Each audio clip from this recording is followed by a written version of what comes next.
Ambre t'invite au pays des rêves. Ambre descendit doucement du grand rosier. Tout en bas, une silhouette inattendue l'attendait. Un grand cygne bleu se tenait devant elle. Bonjour, Ambre. Je m'appelle Gustave. Enchanté de faire ta connaissance. Tu parles? Et tu es bleu? Bon, très beau. Bien sûr que je parle. Alors, dis-moi, comment puis-je t'aider? J'aimerais me rendre dans un village, mais je ne sais pas lequel. Alors, grand sur mon dos. Je t'emmène sur la route des chemins croisés. Là-bas, tu pourrais faire ton choix. Gustave pencha doucement la tête.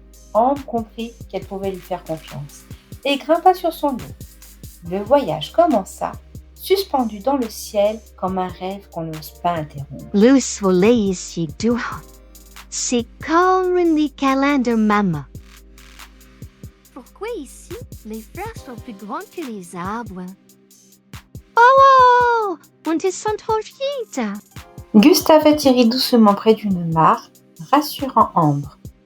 Je suis désolé pour la descente spectaculaire. C'est ici la route des chemins croisés. Merci, Gustave. À bientôt. N'oublie pas, je t'attendrai au Grand Lac. Passe me voir quand tu en auras envie. Ça sent le chocolat. C'est vraiment un odeur magique. Guidée par l'odeur sucrée, Ambre s'engage sur un sentier vert, parsemé des fleurs sauvages. Au bout du chemin, elle découvre des panneaux collés sur d'étranges champignons. Un rire résonne, mais personne en vue.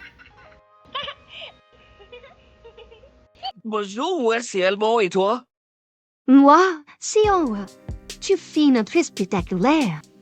Oui, on s'amuse bien, Latino et moi. Et toi, tu es venu comment? Sur le dos d'un magnifique cimbre.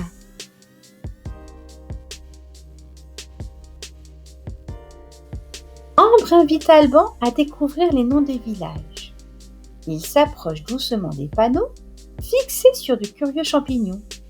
Chaque village semble raconter une histoire, mais l'un d'eux en particulier attire le regard d'Ambre. Il est presque invisible, comme s'il attendait qu'on le remarque.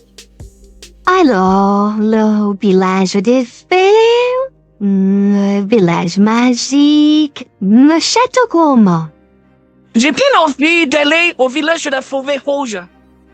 C'est là qu'il habite le Pinou. Et moi, je veux visiter le château gourmand. Ambre propose à Alban de partir ensemble. La forêt rouge et le château gourmand sont sur le même chemin. Et sans un mot, Alban pense à deux tortues. Quand... Salut et merci d'être là. Chaque rêve partagé fait grandir notre monde magique.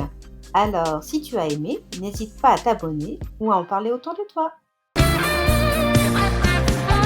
Viens avec moi partager mes petites aventures. Ambre et Alban, deux amis qui aiment bien l'aventure. Il y a Colonel et aussi Gertrude, deux tortues qui gesticulent sans lassitude. Allez, dépêche-toi, viens vite nous voir. Chaque jour une histoire, rien que pour toi. Viens avec moi partager mes